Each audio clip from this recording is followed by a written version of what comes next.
Our autumn curry stew starts by sauteing some chopped onion that the fresh cut section made super easy for us, and then about a ½ cup of shredded carrots. So we'll go ahead and get those in.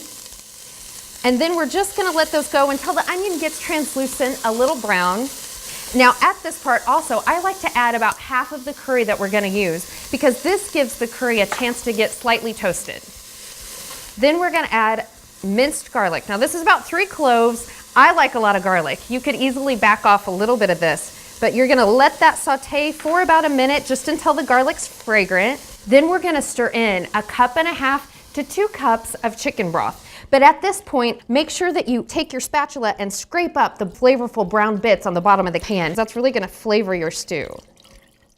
Perfect. Now from here on out, it's just dropping in the rest of the ingredients. That's as easy as it is. So we are gonna do a can of black beans, a can of garbanzo beans that have been drained and rinsed, a can of dark red kidney beans, same thing.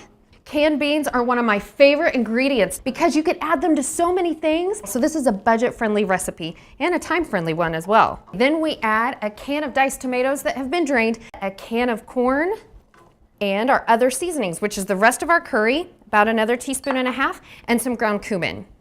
Get that all stirred in, and then it's time for the star of the show, which is canned pumpkin. So I like to add about 1.5 to 2 cups, and this is gonna thicken this stew.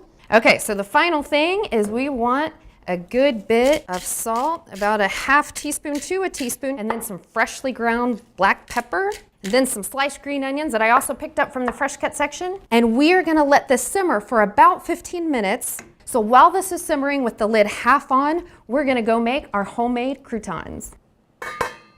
Once you try these homemade croutons, I promise you're never gonna go back. And they're so simple, this is a 5-ingredient recipe. So here we go. You wanna take your French bread and let's cut it into 1-inch cubes. So now that we've got these all cut into cubes, put them in a bowl. Add about a tablespoon, give or take a little bit of olive oil, just enough to lightly coat. Now after we get the olive oil coated all around the bread, then we're just gonna season. So some salt, and then what I like to use is dried basil, and then some dried oregano. So think of this as like your crouton template. So then we're gonna place these on a baking sheet in a single layer. That way the heat can reach every side, so each piece gets evenly toasted. And into the oven they go for only 10 minutes.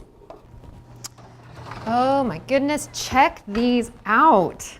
They turn out fantastic.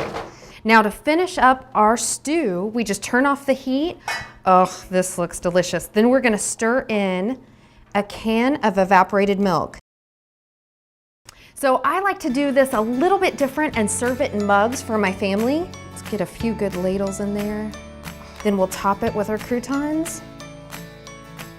And then a few scallions on top. Doesn't that look amazing? So delicious.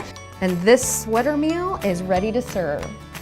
For this delicious recipe and many more, visit acmemarkets.com.